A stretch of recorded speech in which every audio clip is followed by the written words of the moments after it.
Well, that was fun, wasn't it? Oh boy, we do like to make things difficult, don't we? So Manchester United put in As a much as we can. we put in a disgraceful performance. Drew 2-2 to Burnley at Turf Moor. Um, we will be discussing that tonight because I have thoughts. I know Dylan's got thoughts. We're discussing the manager situation, both from an interim standpoint and a permanent standpoint. And of course, Dylan and I are finally going to get to sit down. This is the first time you and I really chatted since we got back from our trip. Mm-hmm. But we're going to sit down and talk about our trip to Manchester. We'll share some photos. Some of them you guys have seen already. Some of them you haven't yet. People in the WhatsApp group, Starting 11 Legends members, you have probably seen a couple of them. But you know what to do, you guys. This is the Kickabout, the weekly show where Dylan and I and all of you kind of have a bit of a freestyle chat about the latest Manchester United news topics. Tonight, a little bit of a specific one because we are going to be talking about Burnley a little bit. But we want your thoughts. We want your opinions. So make sure you guys get involved in the chat. Dylan, how are you doing, man? Doing all right, man. Just trying to get back in the swing of the school year and Yeah. get all that back going, and that's fun. That's so much fun. No, I'm Well, it helps. I kidding. mean, You guys you don't know, know. you and I are we both kind of picked up something on the way back, I think, right? Yeah, I'm just starting to finally get over it. So it Yeah, wasn't me, bad. It was just I was exhausted, and then yeah, I congestion and all that. So yeah, me too. I'm finally just starting to force it and kind of get back. I was exhausted. I don't know about you. The first couple nights, I was falling asleep at like 7:30. I was oh done. yeah, yep, yep. I was absolutely done, man. And I thought first it was jet lag, but then when you had said you were sick, I was like, all right, maybe I just picked up something not great. But let's see who's in the chat, shall we? Big up box says no Bruno, no party. Yeah, we did kind of fall apart a little bit when Bruno got taken off, didn't we? Yeah, Big up. yeah. It was a great double from Chess fucking Co. Excellent. That's his new nickname, by the way. 100%. It was. Um, Shit. Shirt idea Sam right there. fucking Co. I wonder if that would be able to get printed. Bill's in the chat. Big up, Bill. Says, why can't we find a left winger that wants to rip it Yeah. like Lacey? We had two. We had Rashford. We had Garnacho, and we all saw what happened there. But I do agree. I think it's obviously now it looks different because it's a different system now than it was under Amorim. Under Amorim, we didn't really play that way. Now we probably will. The question will be if it's going to be inverted wingers like we saw under Ten Hag, or if it's going to be wingers who are going to put the ball in the box because now we have a big striker. So um, Mhm. I hope you're doing well, man. Hold on, what's Bill say? Says did Dylan ever stop crying for joy in England? I thought he was going to weep No. during one of the shorts you posted.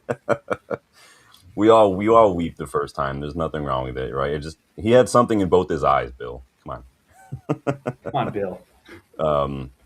Oh, Bill, we're losing Bill. We're losing Dylan a little bit. Danny B in the house. You all right, man? You all right? You're good. Don't worry about it. Danny B's in the house. Big up. Big up, Danny. Danny's not holding back tonight. I feel like he's not surprised. Same old shit. Lack mentality. Yeah, the first half was atrocious. Well, we're It gonna we're was gonna get involved. I terrible. want to get involved in the chat first, though. So Johnny Hillback says, "How you doing, lads? Made the mistake of going on Twitter. Notice seems to be more. Oh yeah, you definitely don't want to go on Twitter right now. It's not the best place in the world. Oh man, you definitely don't want to go on Twitter. I just want to get caught here. Johnny Hill says Tim Sherwood after the game. Yeah, I don't know if you saw Tim Sherwood's comments on Shesko Dillon. Did you happen to see those? He talked I about haven't. him. So before halftime, he was going in on him like he should never put on a Manchester United shirt again. He's atrocious. And then Shesko comes out, bags a brace, and Tim Sherwood goes on and be like, "Oh, I'm happy for the lad. I stand by what I said." But he turned up, and I'm like, these people like, and it's human nature, right? Nobody wants to go back. Nobody like. Hmm. For some reason, people they can't just hold their hands up and say got it wrong. I mean, look at Graham Souness, look at Jamie Carragher, but Yep. it is what it is. He looks like mud, doesn't he? Um, Yep. let's get stuck in. Let's talk about this match, you guys. Make sure you're liking, please. Make sure you subscribe to the channel if you guys do give it a second. It is free. It does help the channel. It does make me feel all warm and fuzzy inside. So needed something a little stronger than tea tonight. This is not tea. Oh Tea is yeah. this is hot chocolate. Because that's what you do when you're an adult, right? It's not. You can still eat the candy and drink the hot chocolate and eat the ice cream, but you can do it whenever you want to when you're an adult. Hmm. Like, take that, mom and dad. Who's got to eat their piece first now? Not me. Exactly. Oh man. Let's see. Rob said evening on. Big up, Rob. Yes, hit the like button, What's up, subscribe. Rob? What did you make of that starting 11 when it got released, though? It wasn't terrible. I was pretty happy with it. I thought that was probably with how we've had injuries and managing everything. I figured that was probably the best one we could have put out there.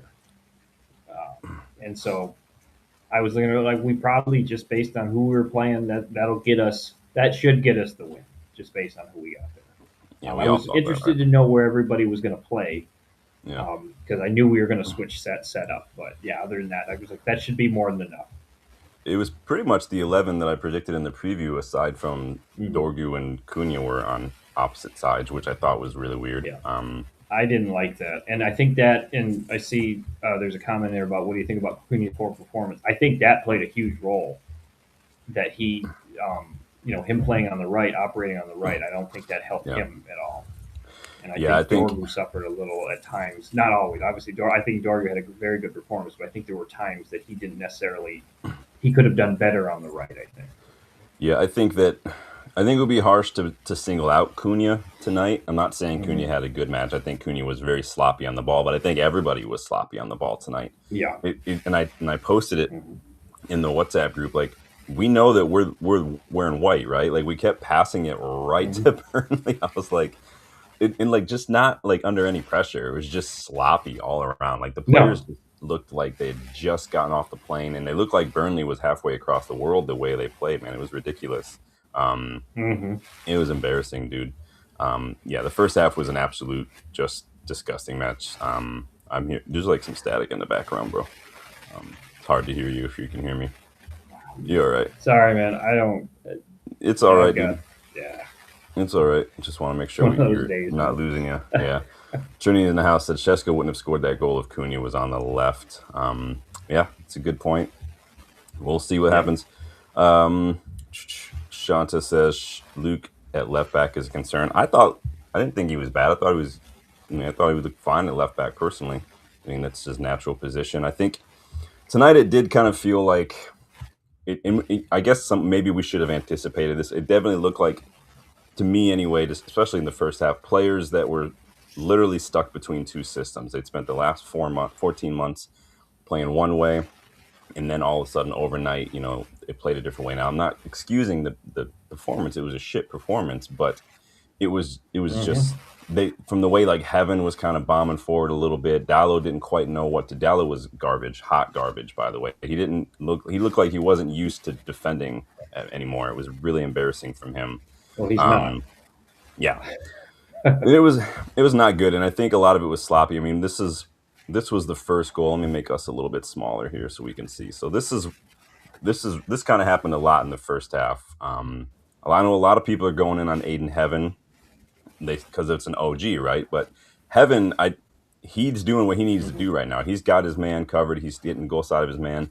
The problem here is Casemiro and Mm-hmm. Dallo completely flat-footed, standing Yeah. off, no pressure on the ball, and they just allow the Burnley player to run right by them, and they just spin and just watch him do it. And then Heaven's got to leave his man and do it. Heaven did everything he needed to do, in my opinion, in that situation. I don't know what you think, but I saw a No, lot of this. I thought Heaven did well. Yeah, and there's been some talk here about Casemiro. Casemiro had a terrible match. Yeah, I thought they were I both don't know what he awful. was doing. His positioning was poor. He would put his foot in, and then now he's behind the play. And I'm like, dude, you got to stay in front of him because then everybody had to shift over. Like the second goal, I remember specifically that second goal comes. He sticks his foot in, and Jaden Anthony goes around him. Yeah. And now I think Shaw had to step up. I think Ugarte stepped over, and that put Ugarte out of position. Anthony went around him and he scored. And it was like all because Casemiro stepped up when he should. He just needed to stay in front of him. Yeah. I don't know what happened during that last international break, but Casemiro has not come back from that international break. Oh, But that's his game, right? He's dude. either going to give away the foul, or he's going to win the ball by just literally falling on his ass and sticking a Yeah. foot out. And tonight it was just awful from him. Danny says it was all on Cass and Dallo. Heaven should be used his right foot, but other than that, it wasn't his foot. Yeah, I don't blame Heaven for this at all. Heaven's No. got to slide over and make up for those two just literally getting caught Hmm. flat. And this is what I mean by bad defending. I'm not talking necessarily even just about letting the guy. It's if Dallow's body position every single time he defends 1v1 is all wrong because he is constantly squared up to his man, and you Hmm. cannot defend like that. That's why he always gets blown right past. Casemiro is Yep. just slow. It is what it is. Casemiro can't play against sides who are going to be No. these quick counterattacking sides because he's going to give away follow. He's going to get walked right past. That's just the way it is. Yep. Um, yeah, we need upgrades on everybody, Rob. So this kind of stuff right here, this kind of standing around, letting people run, it's happened all over the place. This is exactly what happened to their equalizer too. We were all just standing around. Nobody was putting any pressure on the ball. Nobody was stepping towards the ball at all. And Jaden Anthony, who I said in the preview, look out for Jaden Anthony. He's tricky. Does exactly. This is the same kind of goal we could see a Well, lot. and he when he came on, there was a shift in how Burnley played. I know it was the 60th minute because we took Hannibal off, but they Burnley got faster. This got crisper. Like there was a confidence that came about him after he Oh, lost their Dylan. shrink. There he goes. And No, he's back. back in it. You're cutting in and out though, brother. Okay. Keep Yeah, going. I don't You're know what's good. going on with the internet. It keeps flashing up and then flashing down. But when Jaden Anthony came on, and like you could see how different it was with the crisp passing and everything, and Yeah. uh, and you could see our players shrink back. They like, oh, this is too fast. We can't handle that. Yeah, it looked like So it looked like we were moving at half speed the whole match. yeah, Burnley, they were well, physical, they were aggressive, they were energetic. They didn't let us get any time on the ball, and we looked like we were intimidated by that. And we've looked like that for a hmm, while though. That's not like a Fletcher thing, an Amorim thing. It's not even like a Ten Hag or even an Ollie thing in the past. Like some of these players just they're not physical enough. And we've been saying this for a while because we've needed upgrades. We need players who are physical, who have some pace about them, who have some ability to get about the pitch and get stuck in. And these players just, when we're up against a team that's just a lot of no, movement, we suck. We suck, dude. yep, Um, Bill says Heaven and Martinez are both territory marking the same guy. Heaven needed to step there, and even if he does, I don't even blame Heaven necessarily because that's he's like what is he 19 still? Like I don't yeah. expect him. And that's But again that's where communication comes in, right? exactly, that's where Martinez needs to step up and say, "I move up." Like I don't know who in it's their right mind is going to anticipate Dallo and Casemiro just completely rolling down a red carpet for this guy though. That was I mean, embarrassing at to this me. point, we've seen it so many times, you could Yeah. almost anticipate it. It was So, embarrassing from these guys. I mean, it yeah, was. I thought it was a disgraceful performance all around today. it was. I was absolutely disgusted with the whole lot of them today. I Yeah, just, I was that first half especially. that Um, that first half was atrocious. it wasn't all bad though. I mean, it was great movement. Shesko obviously turned up today, got himself a brace, Hmm. doubled his goal tally, man of the match on Foot Mob. Great movement from him. I thought his movement to get on the end of that ball, Yep. splitting through those defenders, is exactly what he needs to do. Because he's got one who's not watching him, who's goal side, and he can just run towards that guy. But the guy behind him's got to now follow him too because that's his man. And so I think it was really good. Obviously, a very good ball from Bruno to find him into, and then he gets on another one, really good cross from Dorgu, and just sticks a foot out and gets. I really like that. And this the movement from Shesko today was top. I That's one thing I look for a lot when I look at strikers is, and you guys hear me talk about this when I do scouting reports, is I talk a lot about movement, and that's not pace. It's not like sprinting. It's movement in the box, finding space, pulling defenders this way and that. Anticipation, it's timing, it's patience. That's what I mean about movement. And today it was very very good. I heard the commentators say he's got the most shots on target of any striker in the Premier League in a single game this season now. So hats off to him. I don't know about. I thought he was just he's been lacking confidence clearly. Yep. Goals bring confidence. What do you think, Dylan? Has he arrived? What did you make of Shesko tonight? He needed this performance. He needed that goal to go in. You could see him getting frustrated when he had that header. I mean, that was a really nice header that Dubravka saved. He had some other shots they just couldn't get the power on, and you're like, oh man, maybe he's not going to get it. And when that goal went in, you could just it's like we've been talking about. The dam opened up, And then he was like, I can Yeah. do this. And when he opened up for Dorgu's cross, it was like he did exactly what you needed. All you had to do was redirect it. Yeah, and And that's what I meant yeah, the other night when we were in the last game we played. I think what was it, Leeds? Like he had a similar mm-hmm. ball come across, and he did not let his body open up enough Yep, to where he can kind of put that far post. He yep, was you could tell he's tense. He's wanting to get on the end of it, yep, and he put it just wide of the near post. Today, that second goal, it's like yes, confident. He's his movement is yep, there. He's not tensed up so much. Let yep. that ball kind of roll across and just redirect it. That's all you have to do with crosses is redirecting. When you try to shoot them, when you try to swing your leg at it, Yep. that's when it goes wide or skies it. Yeah, I was mad about that too, Bill. It was frustrating. Yeah. Danny says he's slowly getting up to pace and physicality. The Prem, he'll be a slow Mm-hmm. cookie. Yeah, he's not the quickest. He's never really been the quickest. Clearly, he is going to be a big kind of poacher. He's going to be the Mm-hmm. guy who's going to be linking up, and he's going to be like a Giroud, basically. Shesko, Yeah. linking up in the build up, getting on the end of shit in the box. That's his job. He's going to But be Giroud. he's gonna be tall and he's gonna be physical as long Yeah, as he learns how to use the physicality. And that's where if we picked up an older striker that could, show him how to do that, yeah. the way it's going, Jared Bowen might be available. Bro, Like, Cavani just retired altogether from football. Can we just bring him back? oh, just bring him back, show him how to. Oh, Just Cavani, just go spend some time with him. Grab yes, Cheeto too. Tell Cheeto to come over yep, here. yes. Um, Uh, Tim says should have put him away in the second half. Yeah, we had chances. We kept putting him right at Dubravka, which was really getting on my nerves. I've never understood. I know that yeah, putting a yeah. shot on target is obviously putting it on goal, but I'm like, if you put it right at the keeper, I'm like, that's like to me, that's not on target. Yeah, Rude. It would have been nice for Rude to stick around a little bit to go back to coaching, but I think Rude's in a Oh yeah. place now where he wants to go be a manager someplace. And fair play to him if he does so.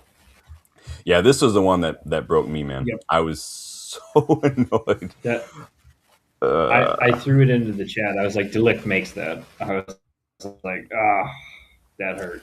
that's the one that hurt me. It was a free header. It came off his shoulder. I don't know if you saw it at the end, but I'm like, that was Yep. the chance. Oh That was no. the chance right there, man. It was so annoying. And it kind of felt like that all night. Danny says it when he missed it wasn't. It kind of felt like the chances we were getting, they were going at the keeper. We weren't like. It just felt like it was going to be one of those nights, man. It was just getting on my nerves. Yeah. I was getting so annoyed by it. Um, Lacey got Lacey got some minutes and immediately hit the crossbar. How so he came on and I was like, oh, he's gonna do it, and he almost tucked that in, He's and I was like, that's what we need right there. That's like I told you guys. Ah, What did I say in the preview? He came on about the 84th minute against Wolves or the other. I yep. forget Aston Villa. I think it was. Maybe it was West Ham. And then Mhm. one of his first actions was to take a shot. And I told you do the Yeah. same thing again, and he will do this. He's dialing it in. That Mhm. second shot could have very easily just dipped in top bins. It Oh just yeah. didn't. It didn't. But it's just yeah. I liked what I saw from Lacey. I had a feeling we would see some youngsters come on, and obviously we did. So many shots on target, so many from inside the box. On another night, who knows? We had two cleared off the line, we had one off the crossbar. I mean, like Danny says, Oh just yeah. wasn't the night, man. Rob says shooting straight at the keeper is a bad back pass. Yeah, some of the shots were pretty tame too. Pretty much. Like Shesko had one that was just kind of weak. I was really annoyed with them on that one. You gotta just bury that, man. Trini says Lacey reminds me of Phil Foden. He reminds me a lot of like Robin or Bale. He's very powerful. He's very direct, and he just always wants to cut in. Lacey, I have a feeling, is going to be like Aryan Robin or like Bale. You know exactly what he's going to do, but there's nothing you can do about it. He's just going to cut Mhm. inside and shoot, and there's nothing you can do. And I don't have a problem with that. I'm here for it, man. Mini Foden. Well, we'll see. There was a time where I might have taken Foden at United, but that time is coming gone. um, Burnley, they pressed us all over the place. They blocked every option for a pass. When we had the ball in wide areas, there were literally three Burnley players just blocking us off every time. We just looked intimidated, like I said. I thought it was on the night. I thought it was very sloppy, very lazy. I didn't see a whole lot of hustle, a lot of The, standing around. What do you say? I I was kind of talking about this in the WhatsApp group. Is like they look like a bunch of players. They look number one. They immediately look like, you know how Anybody with young kids will understand this, or in education. You know how kids, when you first like take them out for recess or you get them somewhere new, and they're like super excited and they don't know what to do. Yeah, I don't know That's what what we that's look like like. even as an adult. I don't do that Yeah, still. yeah.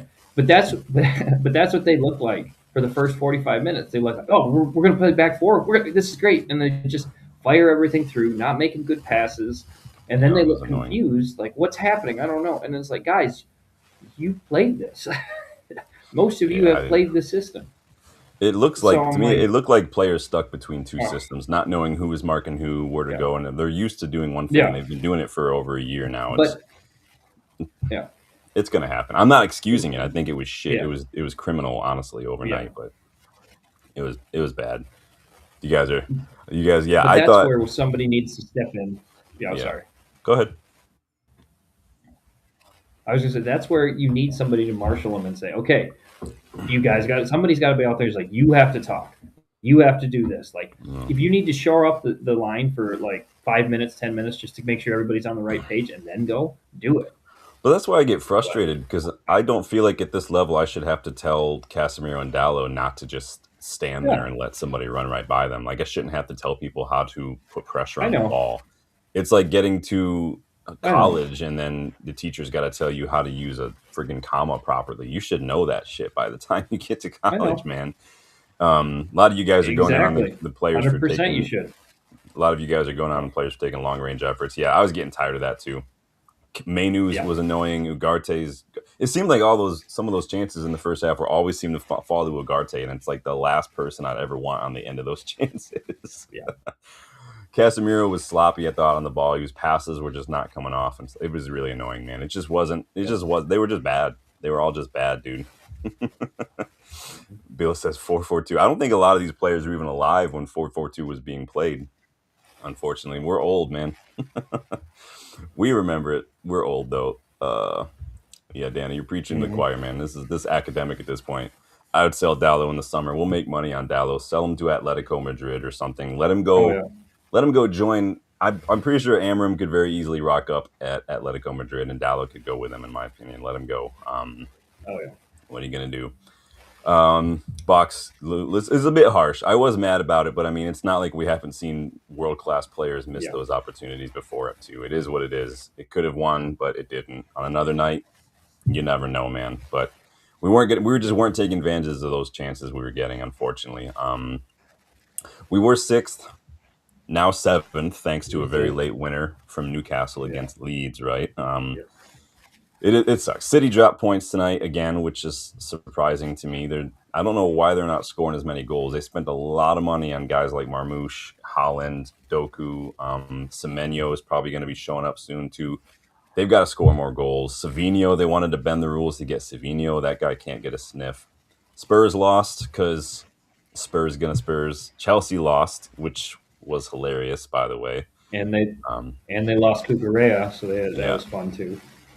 Um, Brentford remembered how to score, so they start picking up some goals here. Wolves picked up another point miraculously. Shit is topsy turvy this season, man. Let me get here. Was it Danny's going in and says sell Leacha? Why you want to sell Leacha, man? Leach is our best defender right now. Yeah, Um, I know. let's see. Bexy says I like Fletcher's changes. Yeah, I mean in the second half it went up a All little right. bit. Um, I thought we did much better in the second half. It's just too little, too late, and it's still Yeah, just not doing enough, man.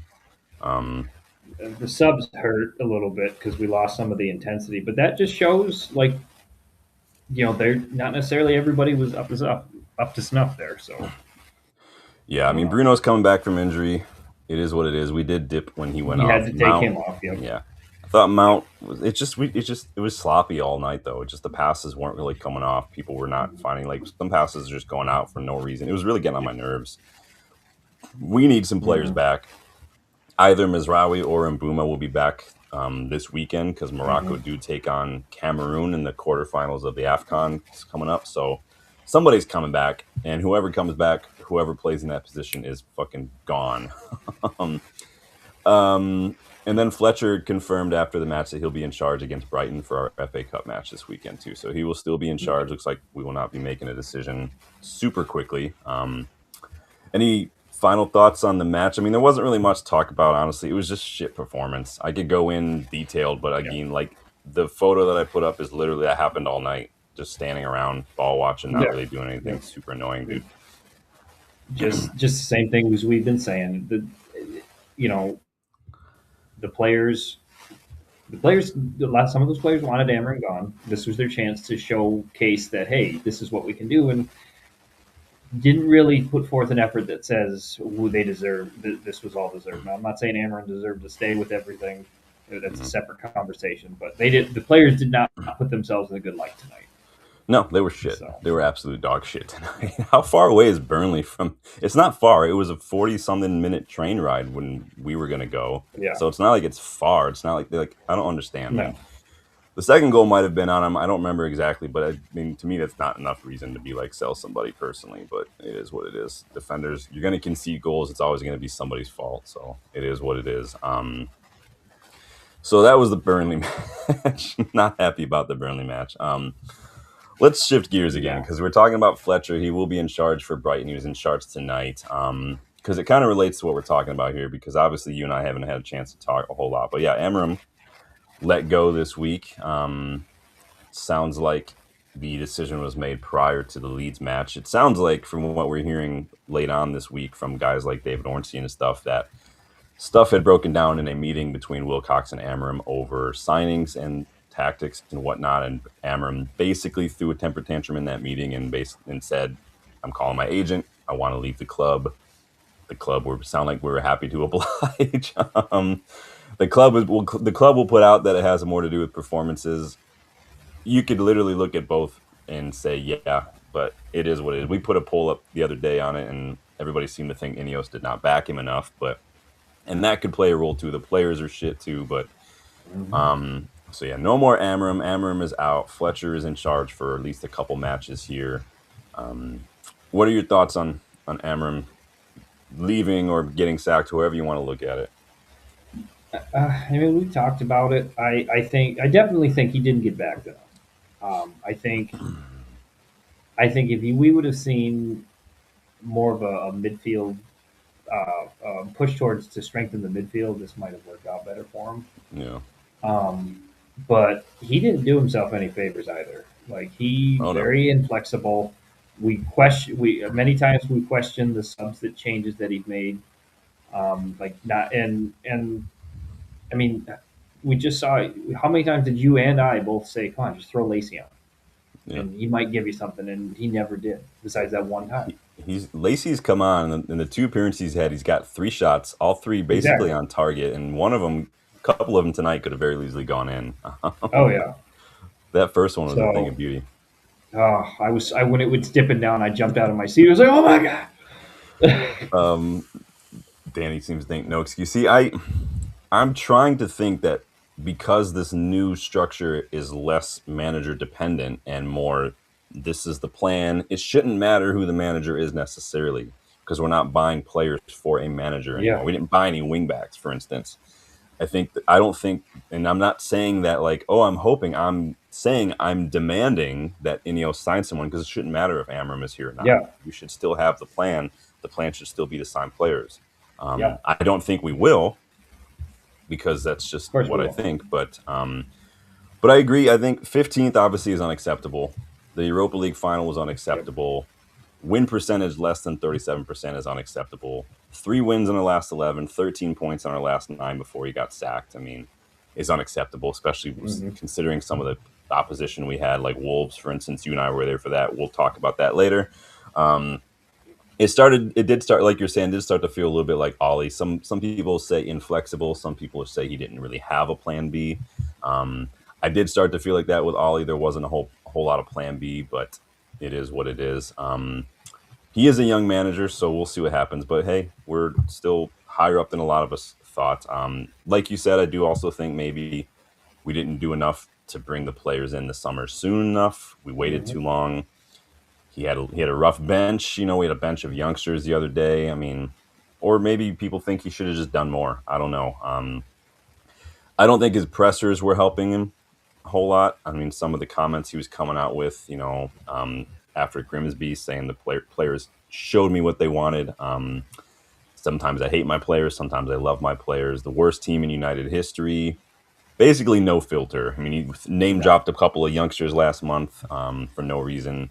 And then obviously, this latest presser, basically, some people think he's basically daring the owners to back him or sack him. Basically, what were your thoughts on his latest presser?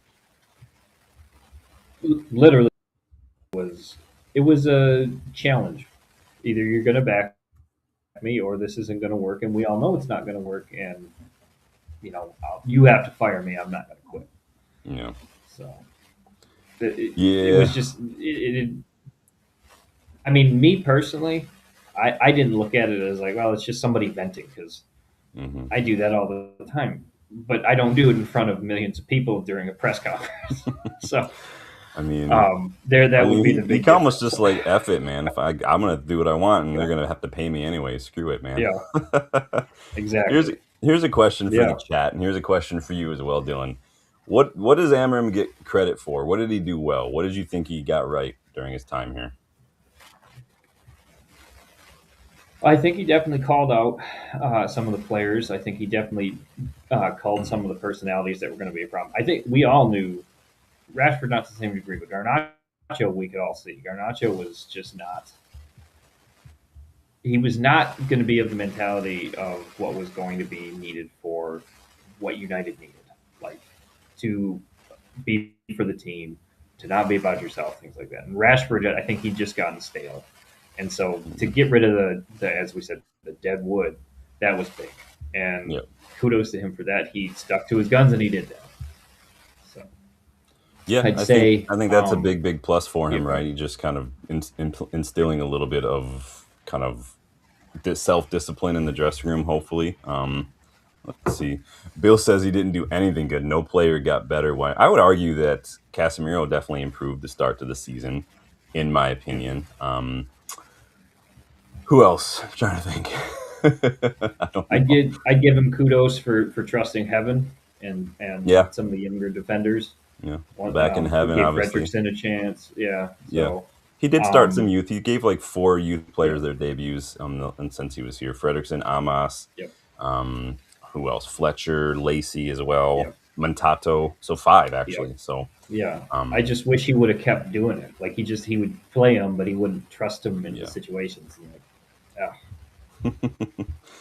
it's Bexy just thinks his welcome Bexy. Good to see you again. Says I think Amram's man management was good. I liked his balance with the players. Amram just yeah, I think that I saw some stories that he and Leacha had a go at each other in training recently mhm. because Leacha wanted to play. I'm not sure where I can't remember where I read that from, but Danny says great speaker, talks a good game, but put discipline in the dressing room. Never backed it up on the pitch. Cowardly. Yeah, I do think he was getting too cowardly Yeah, with his decisions in matches and stuff, and I do think he was starting to feel like he was starting to maybe made to look bad by the fact that maybe a back four was working a little better and stuff. Maybe it suited things a little better. I don't think he liked that very much. no, Rob Taft says I think he did well at falling out with people. Well, Ten Hag did the same thing.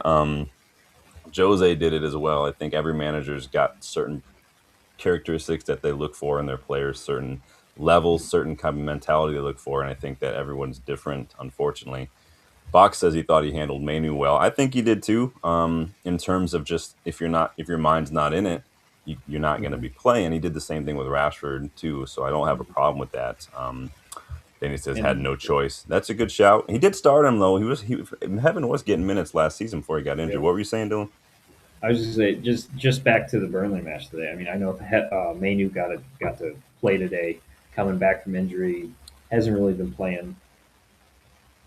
Besides holding off defender to keep possession, I didn't see a whole lot that wowed me about Manu. And again, he might be knocking the rust off. Um, he might just need to get some matches in to get get the feet under him. But that that doesn't. Lacey came on, and I know he's been playing. He looked pretty good. Manu's been talking a big game. I need to play, and he did. I didn't see anything that really worked on me. So I'll give him Yeah. benefit of doubt. He might need matches, but we'll see. We'll see. He was injured, Yeah, right? So we'll see what yeah, happens. yeah.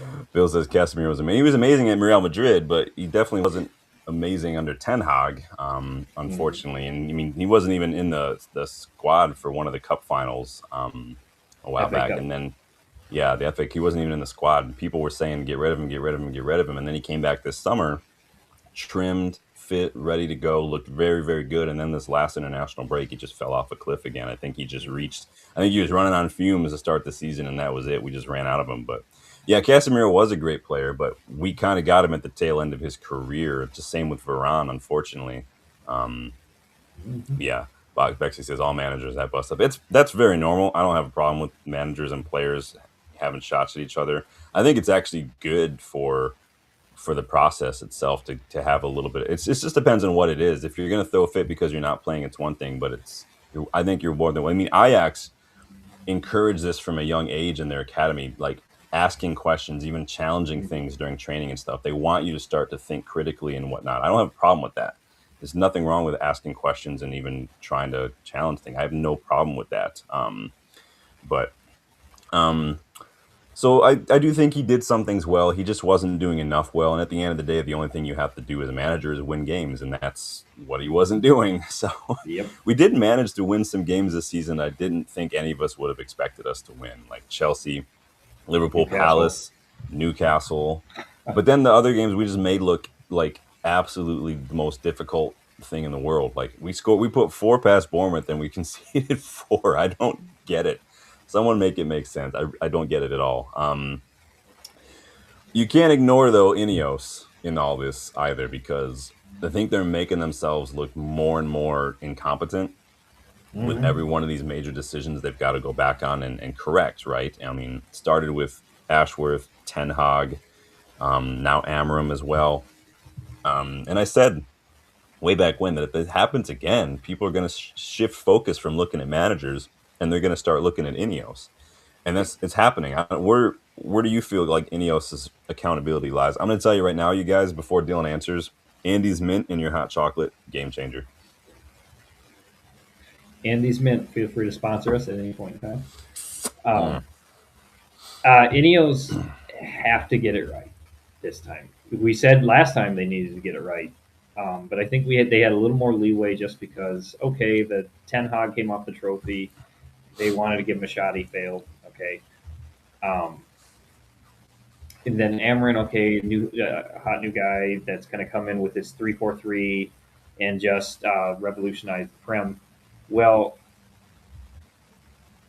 they must not have really trusted him. It's kind of like with the Ashworth thing. They liked it all the way up until things started not going their way, and they're like, well, we don't want to. We're just going to push that to the side. Like now, we're not going to back them with everything and things like that. Yeah. Like I And said, if that's how they're going to look at this, I don't have a problem with disagreements, but Ineos seem to be like, if you disagree with us, yeah, you're fired, basically. exactly, Do you yeah, remember? I don't. You guys watch House? You guys ever watch the show House? hmm, There's a there's a season where this guy comes in. I forget the actor, but he like basically owns the hospital. Basically, wants to fire House, and then when he has a board meeting, when everybody who doesn't like support him, he's like, You're fired too. You're fired too." Basically, and I feel like that's what Ineos are doing now. yeah, Danny yep, says they're in the toilet. That's funny. yeah. I Bexy's comment there. United have a general anxiety. They need more headstrong winners. 100%. They're giving us all generalized anxiety disorder. I mean, Yeah, I'll charge everybody to meet with him for an hour and figure it out. there you go.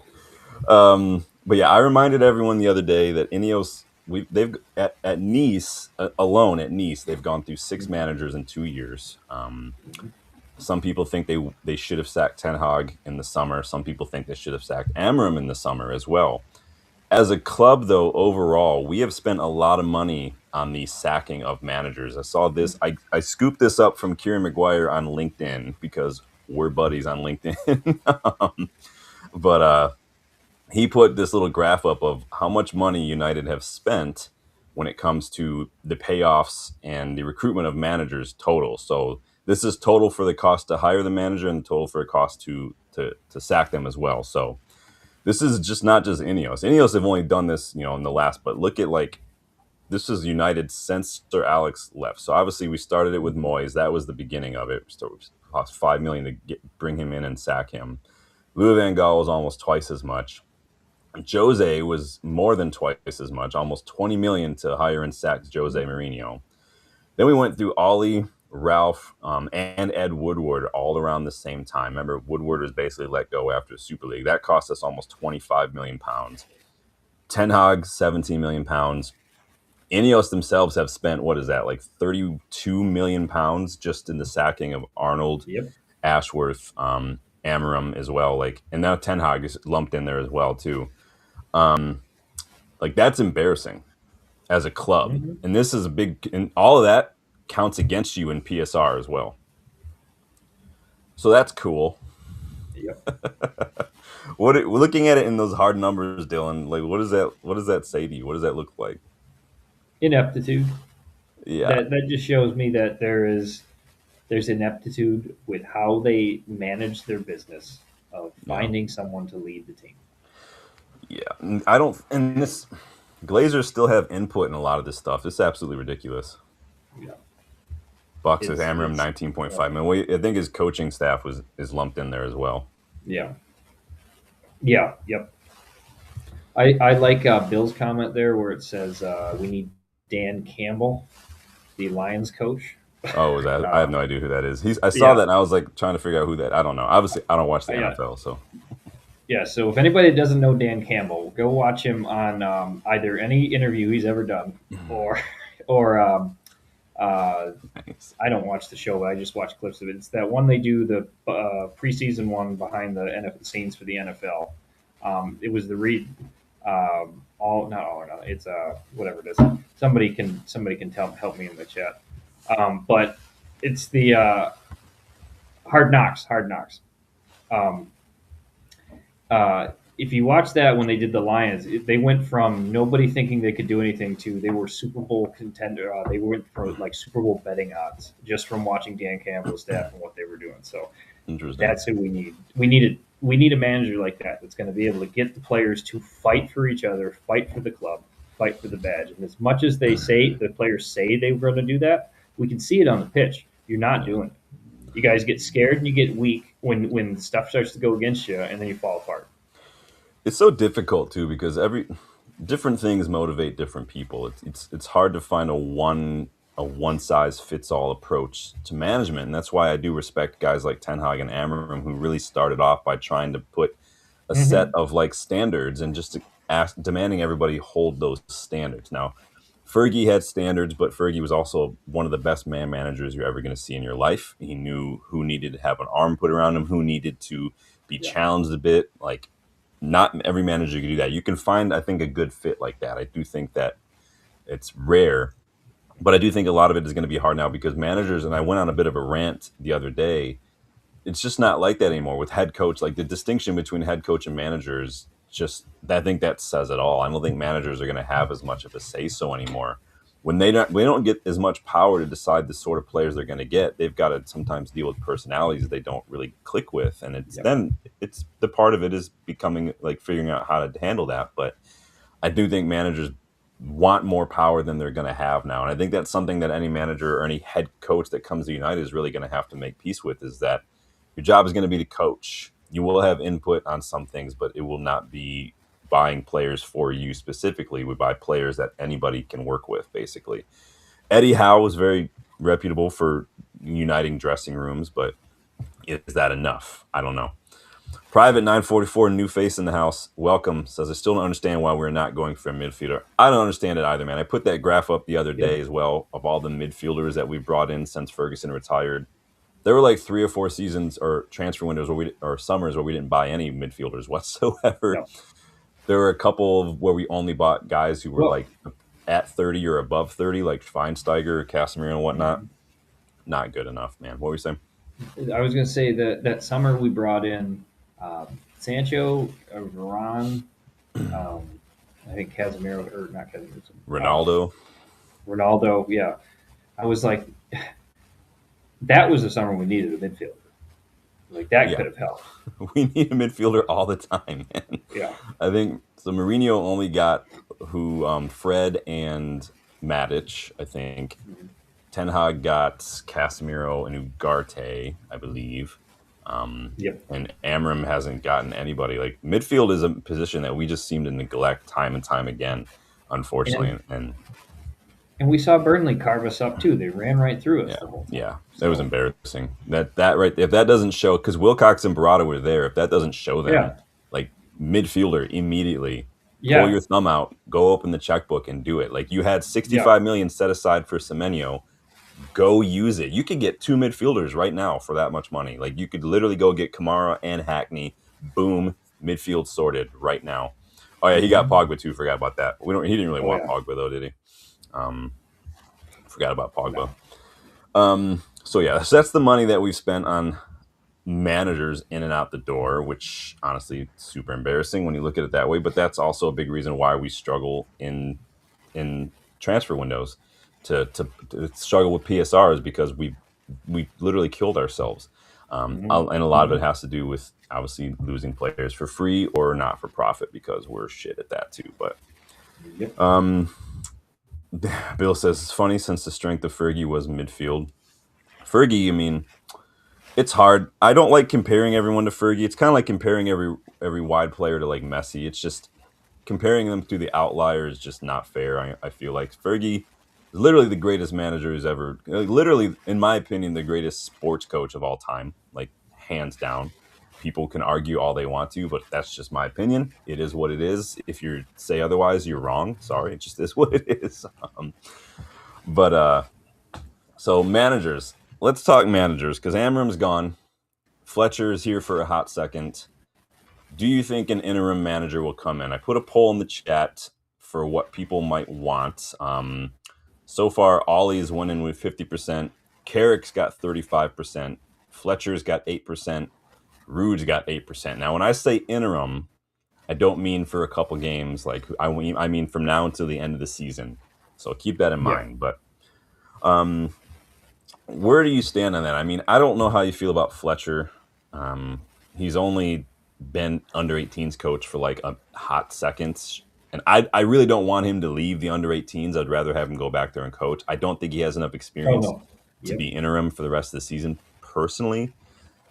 Who would your choice be for interim for now and the end of the season? This is under the assumption that we're not bringing in a permanent manager right now. Yeah. Um, so I agree with you with Fletcher. I think I'd rather him. He's doing a great job with the under 18s.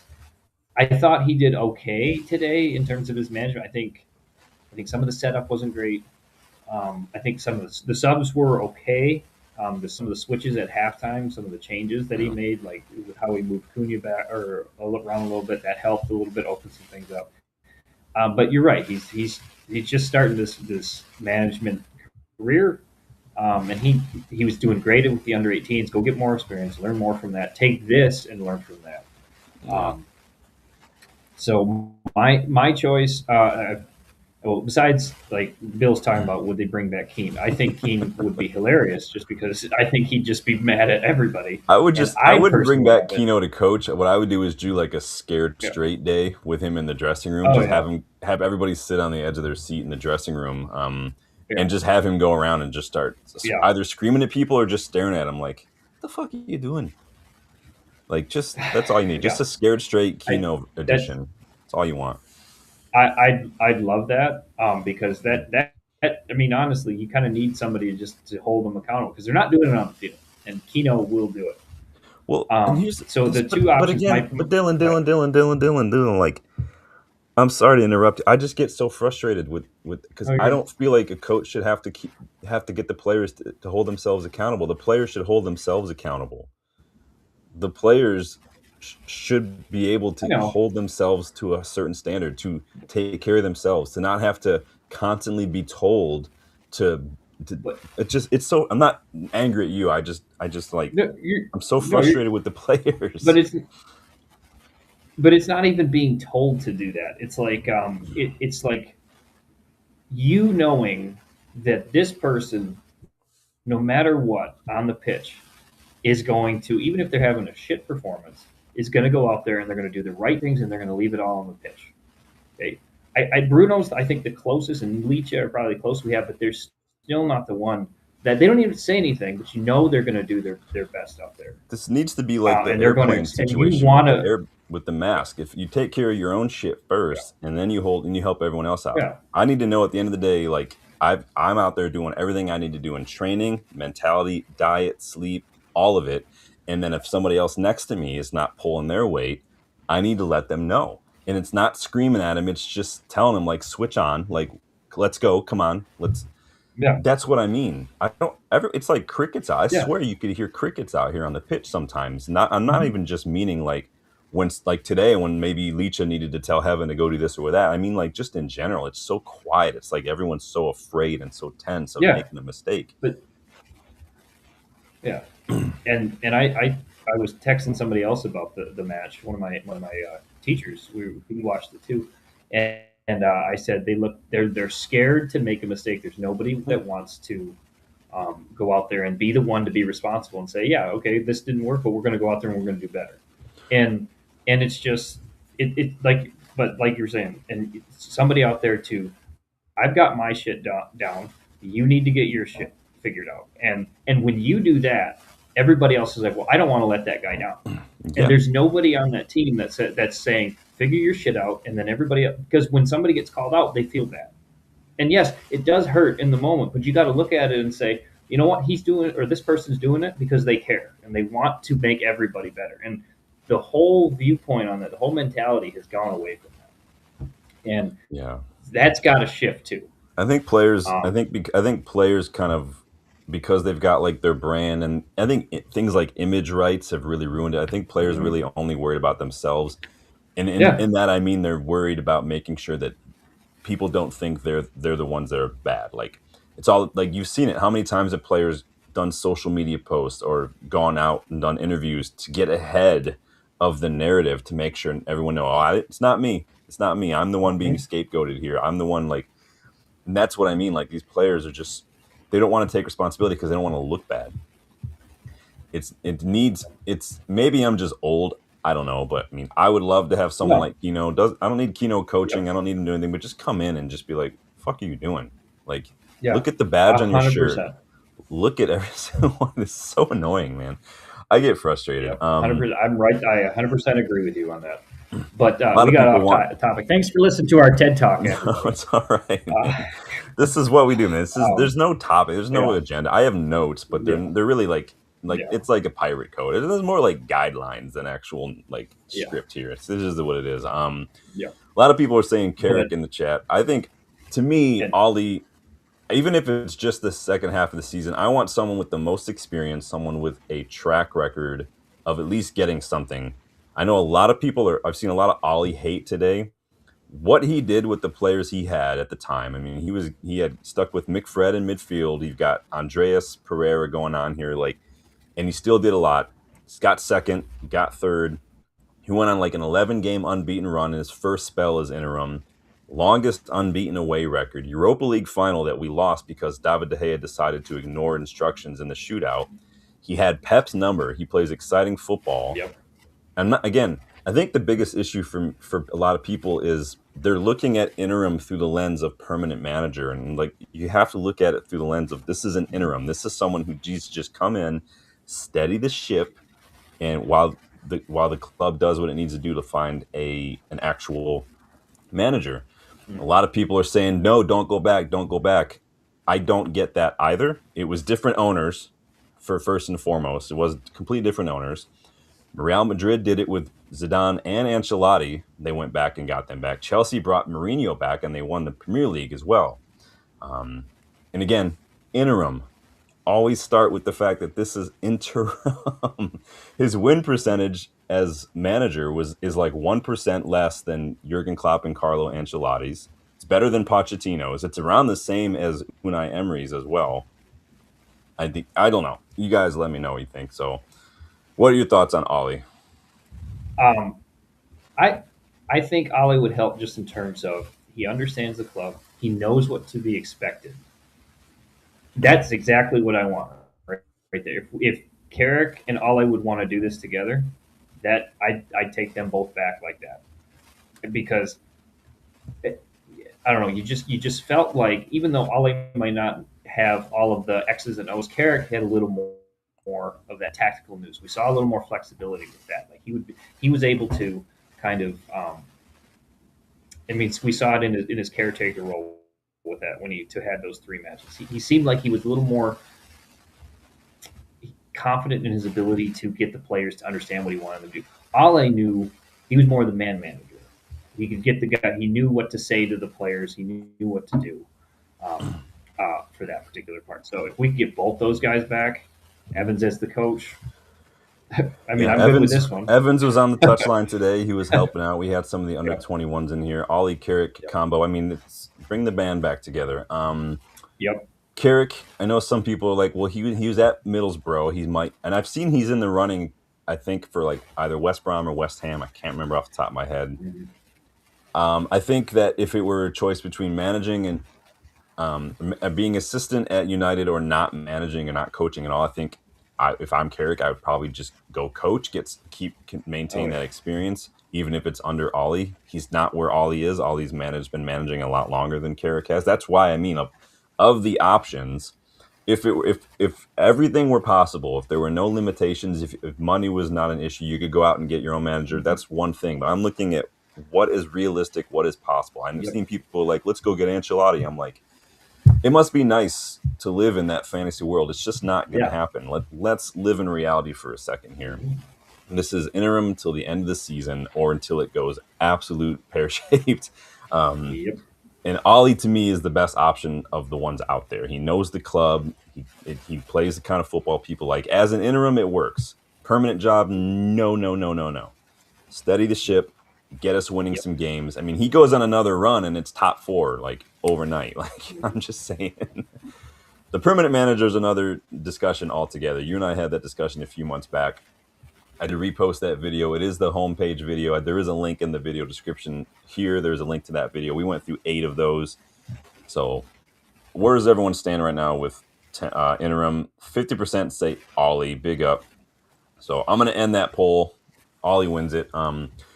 Permanent manager, have you changed your mind since? I mean, I'm very biased, as I've talked about many times. You guys know that of my, I have a Bundesliga club, and it's Wolfsburg. I have the scarf and everything, and many of you were surprised that I had that scarf. um, but so I'm still like just personal bias. If I just went with that, I'm still going with Glasner. Um, I think people would I see a back three and they I would don't really know. absolutely We're in run. I think they would run away. 100%. Yeah, yeah. I'm honestly I don't really know what to think because there's so I'm just too frustrated Yeah. at this point to really sit down. I really should watch the video back through and see what we said and talked about. I'll go It back was through a my obviously notes. it's a bit dated since we did it back in like September.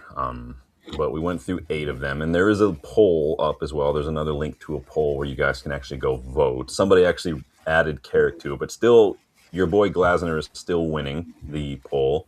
Um, I know a lot of people say Shabby. He is available. He doesn't have a job, but I question if he would join mid-season because a lot of managers don't. Mhm. And I question if we have the players. If we don't have a midfield to do the bare minimum, we definitely don't have the kind of midfielder who's going to be able to Yeah, play the quick pass and move Spanish football that Xavi played at Barcelona. It's just not going to happen. We don't have those kind of players here. So I do think yeah, he would either struggle or we would have to spend a buttload on different sort of midfielders. It sounds like we are leaning more towards Premier League proven. Um, mhm. Jason Burt with the Telegraph does seem to think that Oliver Glasner is our top choice. I do think there's a chance Glasner even walks in January if they sell players. I think that he's fed up with Crystal Palace. Um, Nagelsmann, I've seen mentioned. I love Nagelsmann. I would love Nagelsmann United. I don't want to have to wait till after a World Cup to get a manager in, though, unfortunately. Yeah. Um, Emery, we've talked about Emery. It's going to be hard to get Emery out of Aston Villa. He is experienced. He has Europa leagues. He's qualifying for Europe and whatnot. And he plays attacking football. Fabrizio Romano claims we're looking for managers who have Premier League experience. He ticks that box as Mhm. well. Now, again, some people say you're never going to get him out of Villa. Aston Villa is not Manchester United. It's just not.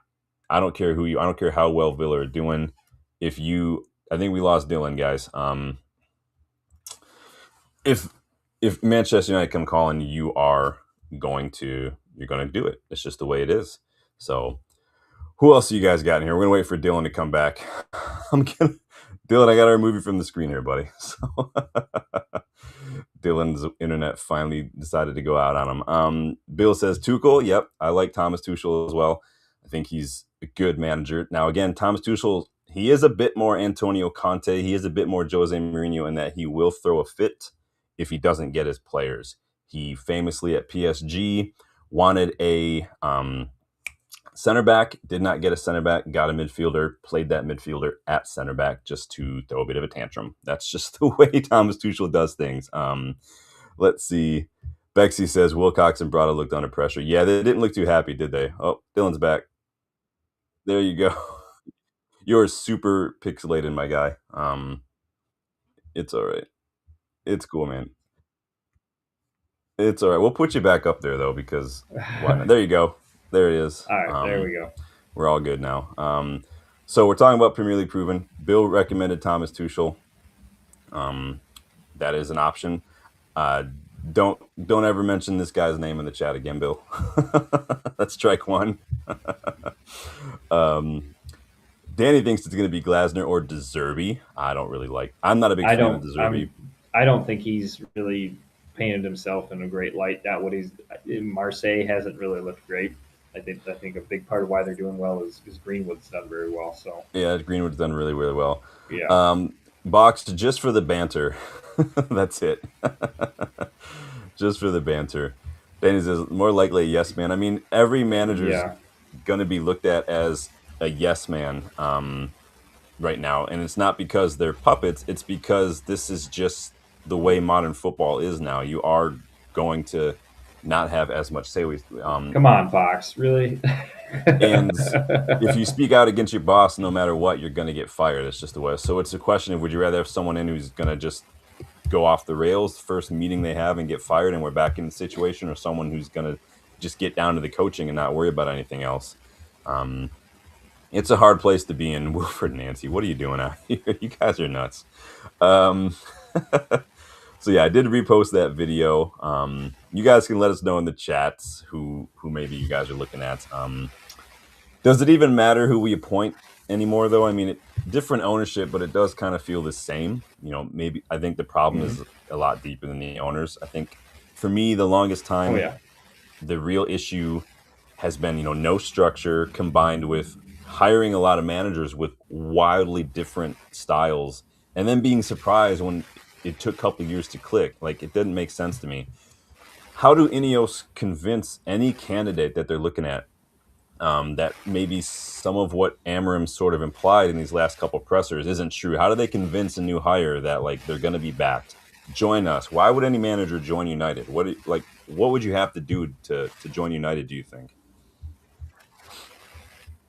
I mean, they burn a lot of credibility kind of with everything that's gone on with Amorim these last few weeks, months.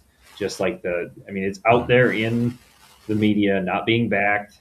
It's in print, it's on social media. You can kind of see some of the toxicity of that. You feel it. You could see player reactions. So whoever's going to come in, they're going to. It's not going to be. It's just Manchester United. You're going to have the financial backing, but you're going to have a lot to deal with in terms of personality. So it's going to be somebody that wants to take that on, and somebody that wants to challenge. Really, somebody's going to look at it and say, "Yep, I can fix this. I'm going to put my best foot forward." And I don't thinking about it now. Just I don't know if Amorim really wanted to do that. I think if he would have been able to come in the summer and do everything, that might have been different. But he was kind of pressured into it. Didn't really come in under the auspices of how he wanted to, and that set a bad tone right for the precedent. I think Amorim, honest to God, just did not rate a lot of these players. And then when he was told that we weren't going to be able to replace a lot of them, he was like, fuck this, I'm out. I'm out, dude. I think it's going to be hard to convince someone like Emery to walk away from Villa. I think that, yes, they're struggling financially, but that club is a very professional, like, well-run structure. He has a certain level of say so and influence there that I think he's not going to have at United. And for a guy who's is where he is in his career, what he's done, I think that would be a problem for him. But you never know. Um, what about players, though? I mean, this whole thing probably changes who stays, who goes. Obviously, Kavi Manu miraculously healed himself overnight. I know, right? Probably influences maybe what we do this month. Potential signings do want to know who they're playing for. I think that's just part of the thing. Players do want to know who the manager is going to be. Probably not going to be selling a whole lot of players now. But again, I don't think that changing amorim should influence that as heavily as it used to, maybe under old ownership. I think that we should just be able to keep doing what we're doing. Any manager needs midfielders right now. We definitely need midfielders. It just has to happen. Yeah. Bach says, I think they're losing credit regarding a long-term project. On paper, Amorim was 5th, 6th when sacked. It wasn't like they sacked him. Yeah. Yeah, I think, again, not running to the wrong decision. Again, they're walking to the right decision. You could argue that Amorim maybe needed to go in the summer. You could argue that that's the thing that I've criticized Ineos, I think, mostly for, is you're taking too long to make these decisions. Like, just do it, dude. Bill says, someone like Pep, who has been successful in one of the best of the leagues and wants to prove he can do it in the Prem. Well, it sounds like, according to Fabrizio Romano anyway, we're looking at managers who have managed in the Premier League, similar to the way we're looking at players as well. So guys like Glasner, guys like, Tuchel, guys like Emery, for instance. Iriola probably will be leaving soon. I think Iriola, I'm kind of I'm going to go and stale on Iriola personally. So you're sticking with Glasner, right? That's your pick. Yep. Your pick. Okay. Yeah. If I had to choose now and it had to be a Premier League, I would just say you need to go all out and get Unai Emery personally. But for me, he plays the kind of football we like to play. He's won a lot of Europa Leagues and things. Glasner's got the FA Cup. He's got the Europa League. Glasner, to me, I like Glasner a lot. He feels a little bit like Ten Hag. I don't know how to describe that in any more detail than I have. It just he gives me that Ten Hag kind of vibe personally. I don't know. Maybe you guys will hear me say that and you'll kind of be like, "Oh yeah, I see that." I don't know how else to explain it from that. But he's one of those guys who's probably really highly rated, right? Especially but maybe not as highly rated in the Premier League. But he won the FA Cup, so what the fuck do I know, right? Who cares? Bloody Yave, welcome back. Says Shaw has seen 6 managers. Haven't we all, man? Haven't we all? Interesting stuff. So and I don't know, just going along with that, did anybody see that stat with De Ligt? Every season he's had a new manager. Yeah, yeah, he's also switched clubs a lot too. So yeah, Bayern were a shit show back a little. Danny's dipping out later, bud. Make sure you watch. We're going to be doing through our Manchester trip in a second, so you need to come back and watch. Get to see some of these photos in a little bit, because we're going to talk about Manchester trip. So get you any last minute thoughts on managers and whatnot. So we're going maybe Ollie, Carrick, Evans, or whatever till the end of the season, and then go from there. Yep, that would be fantastic if we could get that just for the end of the season.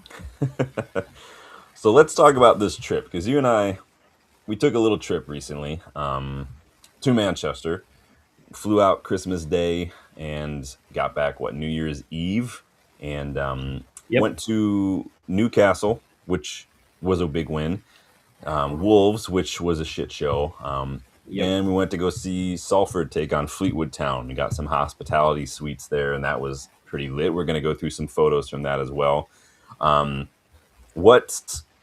This was your first time, obviously, Dylan. Mm-hmm. Everybody saw the short of your first time seeing Old Trafford proper. So we got a couple glimpses of it when we were kind of at the Airbnb, because you can kind of see it from the window. We got some glimpses from it from walking down the street. You can kind of see it.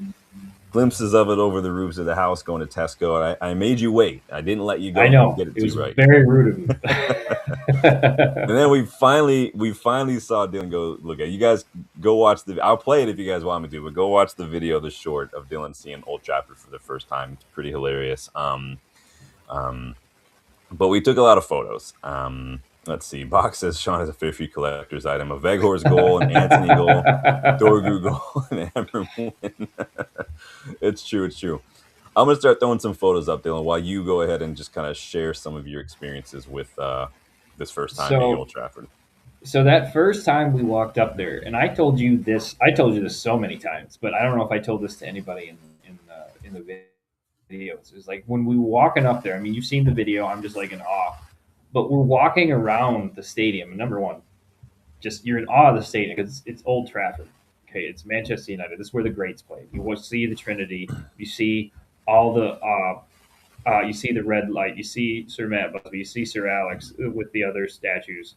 You go through the Munich tunnel. There's just so much history there. History nerd, history teacher. So this was like huge.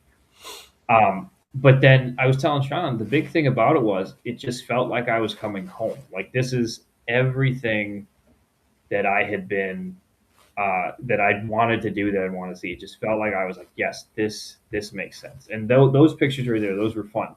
That's the first seats we had. That was for the Newcastle match, Yep. and it was my birthday. So happy birthday to me! So um, Yep.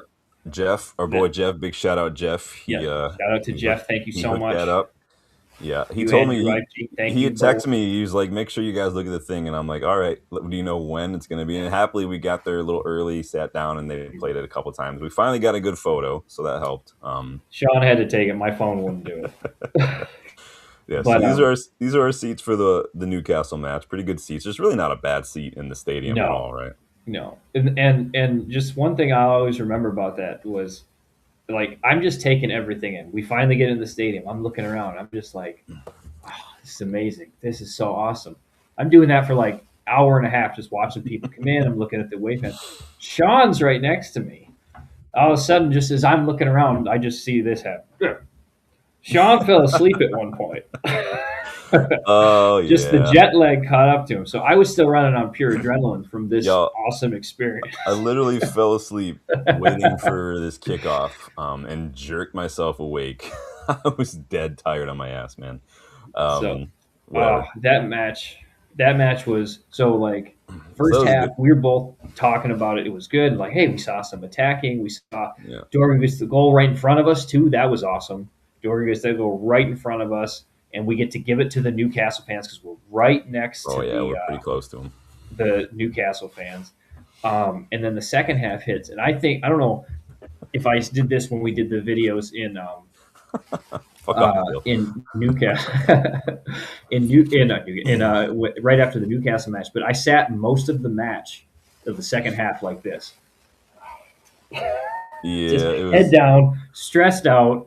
Like, come okay. on, you can't do this to me on my birthday. Well, first of all, you didn't bring a coat, so there's that.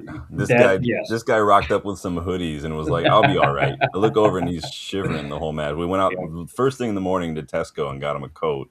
So I'm like, "Dude, what are you doing?" The So finest match was quality good. coat from Tesco. So Oh yeah, see, Tesco's got everything. You can get a full English, you can get a yep, replacement cord for your phone, you can get some chips and things and yep. crisps, and We, you can get yourself a coat. It's basically so we will, Meyer. yeah. So we will not be taking any Tesco hate right now. Bill, it's not fair, man. It was literally overnight. We literally did not sleep for what 18 hours straight. Yeah. I was exhausted, dude. I was straight up That no, exhausted. I was too. Like we both crashed right after we did Oh, the we were done. reaction video. And we had Yeah. to get up and do a stadium tour the next, or no, we didn't do a stadium tour. No, That was the next no, day. we were going to catch the train, so we had to get up for the train. Yeah. So that was the first match. Then Yep. we did the stadium tour. So Dylan got Yep. to check out the dressing room. You Yeah. get to walk along the pitch, obviously take as many photos as you want to. So Dylan was just this was his coat that he got, by the way. So Yeah. there's that. I So look he got warm and himself not a coat. shivering there. So yeah, when you do the stadium tour, obviously you get to go walk along the pitch area. You can't go on the pitch; Yep. you will get tased, thrown in Yep. Manchester United They jail. were But looking at me pretty warily. They're like, that guy looks like he'd go on there. you get to go sit in the dugout. Obviously, you get to go Yep. hang out in the press room and everything. But Dylan got to go sit in front of Cunha's shirt because he loves Yep. Cunha. Oh Got him yeah. some photos and everything. The dressing room's pretty cool. Obviously, a couple years back they added like red lights. It used to be very bright Yeah. white, not. But he had a blast. Looking at the It dressing was room so and much fun. everything. We'll do the other part of the stadium tour. So you got to go look at the trophy room and everything. Dylan, what happened here? What's going on with this Fergie time situation here? Oh, it was it was fun. It was right by the right Erickson coming back to his old haunts. Um, it would go by. He's doing the watch, and I was like, "Hey, I've got that sweater on," and I was like, "Sean, this is a perfect photo opportunity." So I had to try to plug that. But then It's the like Fergie trophies, time Inception. It's Fergie time within Fergie exactly. time within Fergie time. I love If we it. could have got that, now we need to put that on a shirt. Shameless That'd be plug for my Fergie exactly. time shirts. But Yeah, you got to go see the trophy room. Go by ahead. the way, just to plug this the sweaters, if you guys are looking for an awesome, very warm sweater, phenomenal. Um, but Yeah, the trophy room, like I think you posted in there, it's like a kid in a candy store. Like, yeah, yeah, yeah, I could have stayed there all day. Like, yeah. if we Funny, didn't have to it's go, mostly Spurs fans that go in there. They need to know what a trophy looks like. So, exactly, they were confused. They see that the Europa League trophy, and they're like, "What? I don't quite know how to use this. Is this a toilet?" Like, okay. but So this is so that's another part of the stadium tour. yep, Obviously, big up. No, that was awesome. this was another cool Right thing they before the added. stadium tour. This is they Yeah, added this to the tour. This was not there the last time. So they've got this whole room dedicated to just Bobby Charlton, George Best, and Dennis Law, which absolutely they've got their shirts, they've got their Ballon d'Or trophies in there as well. yep, Probably my favorite part of the tour because I love that they yeah, made the whole room just that. Like that's the yep. room. It's freaking awesome. That Absolutely was love it. awesome.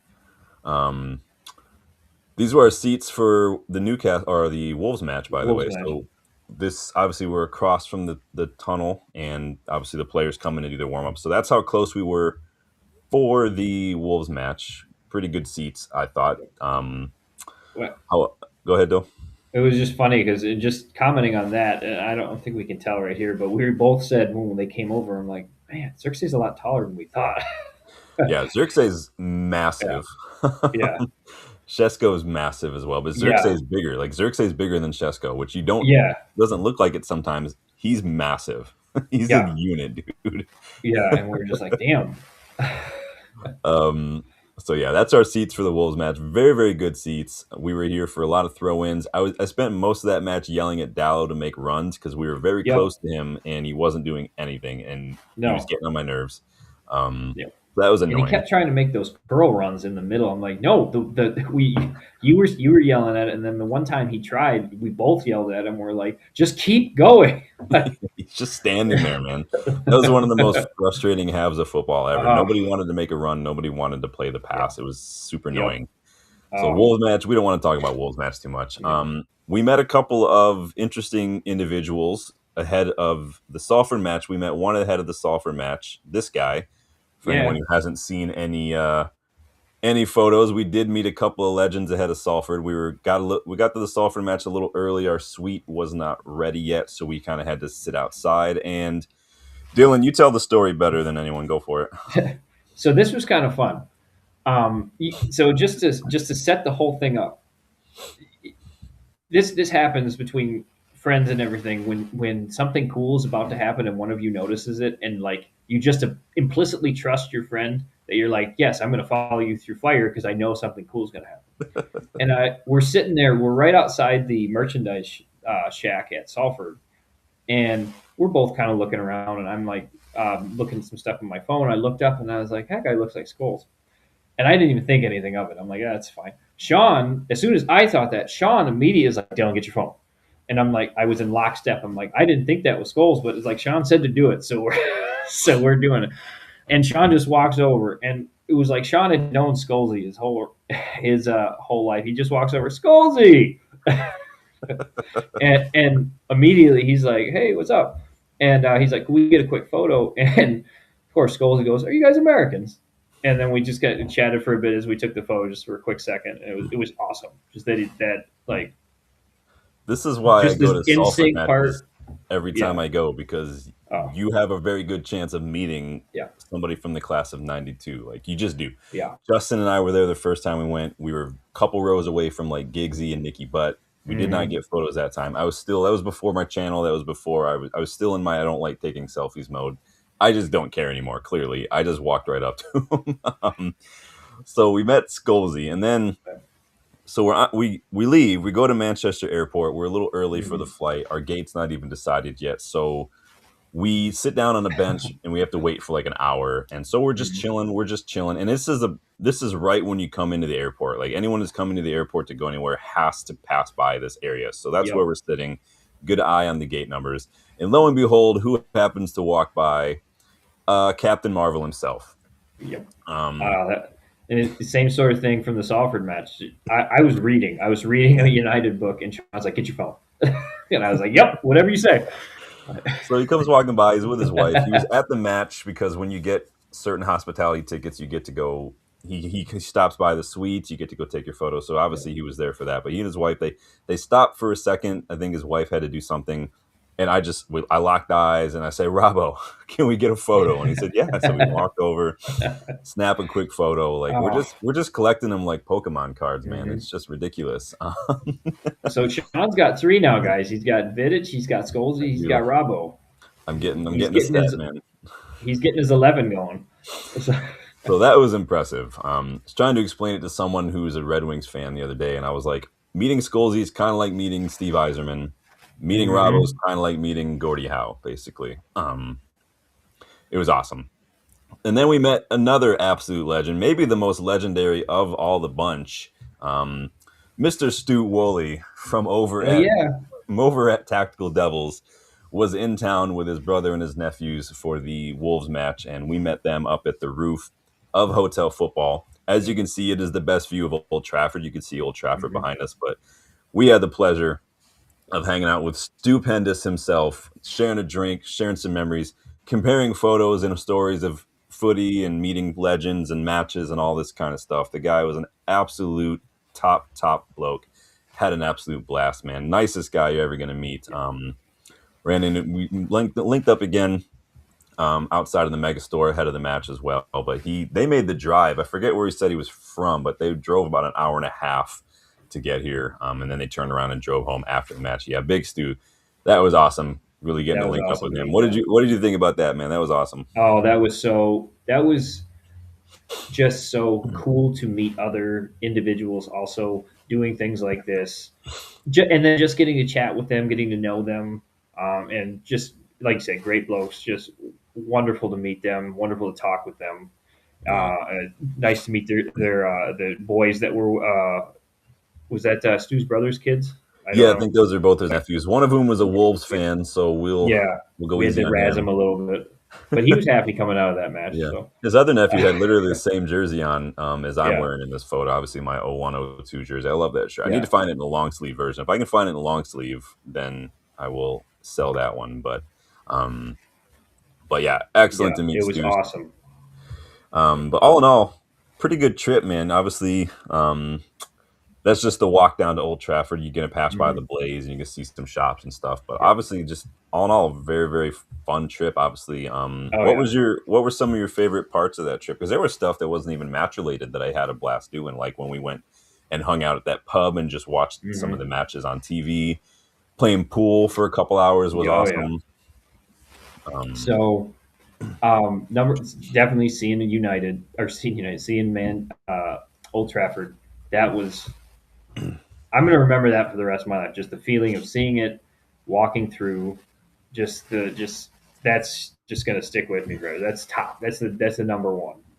Um, uh, the second one, kind of being downtown. It was cool to be downtown, seeing everything, hanging out downtown, playing pool. yeah, I think we basically have our names at O'Neill's now in that one booth, just yeah. watching the match. Dude, we spent That like was 12 hours downtown that one day. We were walking around yeah. from like 8 to 8. Man, Oh it was yeah. ridiculous. So that was fun. The Salford match, just not just meeting Scholesy, but just a different experience, lower level football, Yeah, seeing how that goes, seeing the difference in terms of skill level, but also seeing the grit, the grind, the physicality, yeah. seeing the ground. That was phenomenal.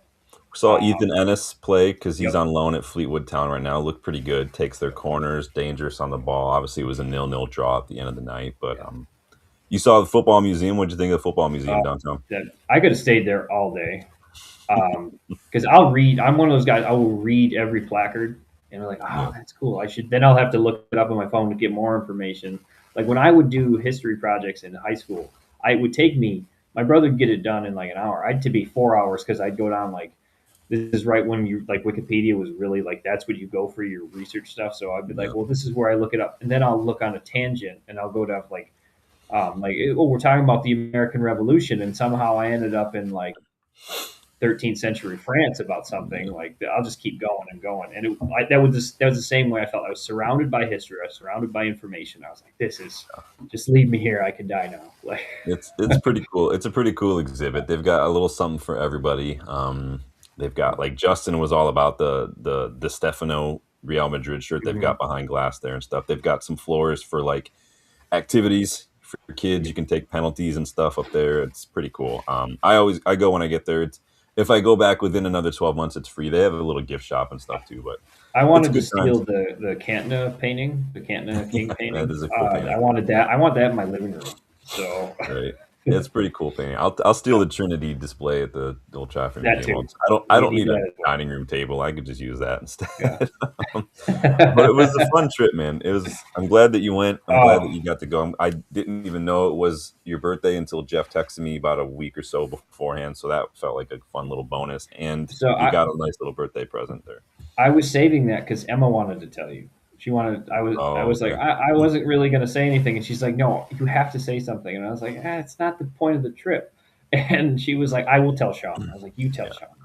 I didn't. Yeah, I had no clue. I'm not really a big birthday Yeah, guy, but it was really cool that you got to same go on for your me. birthday. So it was Yeah, awesome. that But was fun. fun little trip. You've got a lot of memories. You got to see Oh a yeah. win. You got last time you saw Amorim at Old Trafford. So we'll definitely we'll definitely have to go back at some point. Bill's daughter Ellie wants to go now. She sent in her Yep. application for her first passport today. Awesome. Yep. We I would try to go to a women's game. Justin and I tried to go to a women's derby at the Etihad, and I could not get a hold of anybody at the Etihad to Mhm. get tickets, so that didn't end up happening. But What? I do want to go see the women's game. I would love for some people to go see the youngsters play because Mhm. that's an experience as well. It's really cool. Bill, if we can get a date that works, man, we'll try to do it. I'd have. It's really worth it for me to go when there's two games. It really was a big of a dice roll this year with us not being in Europe. This just happened to be the time, the festive period when home games back to back. So it's really worth it to do that. But maybe we could work something out where maybe if people aren't all able to go for two games, maybe we'll all link up for one game and then some people Mhm. fly home, some people stay. I usually get an Airbnb. It's pretty cheap. It's pretty close. So The we'll hook Airbnb was nice, guys. Just let Sean. If you guys need to know where to go, Sean's got it figured out. I've got it Just down ask to a Sean. T now when it comes to planning Yep. this trips. I got the trams. I mean, you saw my spreadsheet, man. Yeah, I am Hmm. that guy with spreadsheets. I've got all these restaurants. I keep adding restaurants, but I also add to the spreadsheet the tram stop that is closest to the restaurant, so I know exactly where I need to go, Hmm. what I need to do. Like it's down. I My whole thing now is because I almost feel like I'm a little bit of a tour guide for people like you or even Justin in some extent. Maybe Bill if we go in the future is like I want you guys to enjoy yourself, and so I'm trying to take as much of the guesswork out of it as I can. Like we were sitting there, I'm like, Dylan plays pool for like on a league. Let's find him a spot to go play pool for a couple hours and hang out and drink. Like that was awesome. That was such a cool experience. Buck says, "Do you go to the same Airbnb every year?" So we've gone two times now. I've gone. So the first year, not Justin and I went stayed at a hotel. And then I went by myself one year, stayed at a hotel. Last 2 years, we've gone to Airbnb. It's been the same building, so basically the same Airbnb, not the same exact unit though. So this one is just a one bedroom. One Justin and I went to was a two bedroom, but I do like the building. I mean, it was a nice building. It's right by the cricket ground. It's right by the tram, and Yep. it's literally like a block from Old Trafford. It's super close, easy. It's cheap. It's not that expensive. Much cheaper than staying in a hotel. Personally, hotels are, especially in match days, are going to be like 200 some odd. This is not that expensive. It's like 130 a night or something. Yep. So, um, but yeah, excellent. The host was super accommodating with Hmm. because we initially were going to be there for one match, and we would have needed an early check-in, but they moved. But he still gave us the early check-in, so it was nice to get in and drop our stuff off, go do a Tesco run, grab a bunch of bottled water, grab some snacks, walk around a little bit ahead of time, get some food, go to the Trafford, Mhm. all that stuff, go to the Megas, all that stuff. Munich Tunnel as well. So I just like it to be simple from a logistics standpoint. I don't like to have to worry about getting trams. If you stay downtown, trying to get a tram on match day is just you're waiting for a while. So just Yep. take all the guesswork out of it. Go downtown on off match days. It's much easier to get there from the Trafford. Bill says January 2027. Well, hopefully we're in Europe because that makes a lot. Because I'm going to tell you right now, Champions League anthem at Old Trafford hits different. I'm going to tell you that right now. The result might not go the way, but you'll never forget listening to the Champions League anthem at Old Trafford. That slaps. Let me tell you that right now. Bill says, "Do you play a little pool shark in the UK, Dylan? If we would have played against somebody else, Uh, maybe." well, Sean's a lot better than he's giving himself credit. We were sticking right together. The biggest problem was and it's just because it was a regular bar. The queues were kind of. Oh yeah, the cues are garbage. I play. I'm a queue snob there, guys. I got my own. They were not great. Couldn't get Yeah, any draw. Couldn't get any English on it, but had a great time. Had a great time shooting. It was just I nice used to to get doing that again. I used to play all the time. I had a table growing up. Played there all the time. I haven't played in about 20 years or so, but I don't know how many. We only played for like 2 hours. How many games did we go through? We were We cruising. got about 20 in, so yeah. We were cruising, man. Box says, "I wonder who would be manager by Jan." You never know. You never know, dude. So it was a fun trip, man. What was your favorite part of the trip, Dylan? Well, besides the win, because that. Although I can't even really say the win because I was stressed out the entire time, like as we played defense for the entire 45 minutes. It's cathartic. It is. It's a very Yeah, cathartic experience. um, literally just walking up, seeing Old Trafford, going through, walking up the road, seeing everything come up before you. I'll never forget that feeling. I mean, that was literally like that was carrying me throughout the whole weekend. Aren't you Every glad day I it was made you wait? Would you wanted to go do that and then had to go to Tesco and go back to the Airbnb? no, No. no. I'd have lost that. Like that made the whole match experience better too, because that whole first half, you're in it, you're going, and then we You're had welcome. halftime. Yeah, thank you. We had halftime. I kind of get like you come down a little bit because your adrenaline's starting to wear off just because there's nothing going on, and Yeah. then it's stressful because yeah, we're gonna do everything but playoff. So Bill, when you go, man, it's going to be difficult because I'm going to have to up my restaurant game because you're very very accomplished chef. I mean, amazing chef, and I don't feel like getting cheesesteaks out of a window in the alley with no tables and chairs is going to cut it. We're going to have to find maybe we'll go to Onda. We'll I go to the ramen bar. Onda is the place where it's the Italian pasta bar, but they've got this tiramisu drawer where you get to go scoop out your own tiramisu. Um, we didn't go there, but we did do the biggies. We got the fish and chips. We got the duck burgers. We got the Wagamama. We got the Nando's. Dylan had his Nando's experience, which awesome. So there's a lot of it there. Dylan says he's getting emotional. He's getting emotional. exactly. That's what this team will do to you, man. Every single emotion you feel in its most extreme, whether it's anger, sadness, anxiety, or joy. So, but I was glad to be able to have that experience with Dylan. I'm glad he was able to go. I'm glad he got to go and see a win and everything. It's a very special birthday, I assume. So, Oh yeah. Dale's got a list. There's a lot of good restaurants. They do food really well in Manchester. It's just a matter of getting time because you do get full very quickly. Oh yeah. You got your full English too. I mean, I love that you can go get a full English with Guinness at like 8 a.m. It's awesome. That's the best way to start that day. Like we were going to go to the Everton match in Burnley, and we're like, all right, we're going to be ready to go. Then we couldn't go, and we're like, all right, let's Yeah. just walk around, go, go Just tell eat, Spurs man. to fuck off, but they end We're up just gonna winning. we're We're just like, gonna eat, dude. We're just yeah. gonna eat, man. It's gonna be Uh, great. So, um, well, that's gonna wrap it up for us tonight, you guys. Obviously, we dropped points today. Unfortunately, with some shit defending. That first half was absolutely yep. diabolical. And Get, and again, allergic to the top four. We're in it we, for all what 10 minutes. yeah, Yeah. we just don't want it. Give us your thoughts on interim. Give us your thoughts on permanent boss in the summer.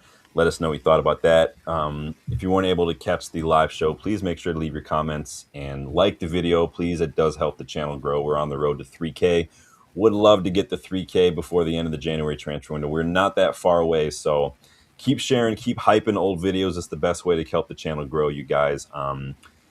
Check out the memberships as well. It's the best way to get involved because the conversation doesn't have to stop when the stream ends. We do have a WhatsApp group for Starting 11 and Legends members. The link is in a special post in the community tab that only Starting 11 and Legends members can see as well. So go check that out.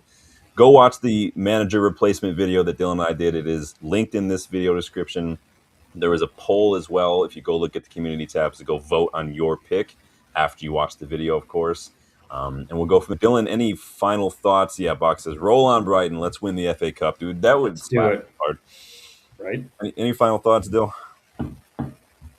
We got to get it going. We dropped. We've had some winnable games that we've not done so. We've drawn them. We've dropped points. It's not good. We've got tough matches coming up. We can't afford to keep doing that.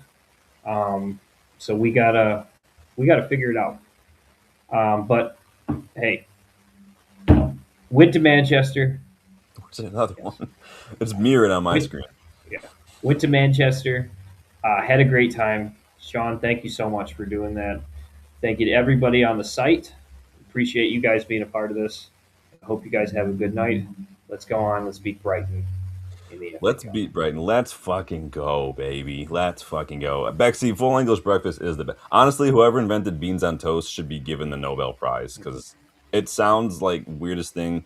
It's Dylan. You see me. I just literally It scoop all the beans onto my toast and eat them. why Like I did the same thing. I was like, man, that was a lot better than I thought it would be. it's So so good. It has everything you need. Like you obviously don't need to eat anything the rest of the day when you eat that. It's just no, protein and carbs. Just all it is. But it's very, very good. But all right, guys, thank you for stopping by. I appreciate you guys getting involved in the chat. I appreciate all your thoughts and opinions. We'll see you guys on the next one. I got a scouting report coming out this week as well, so keep a lookout for that one.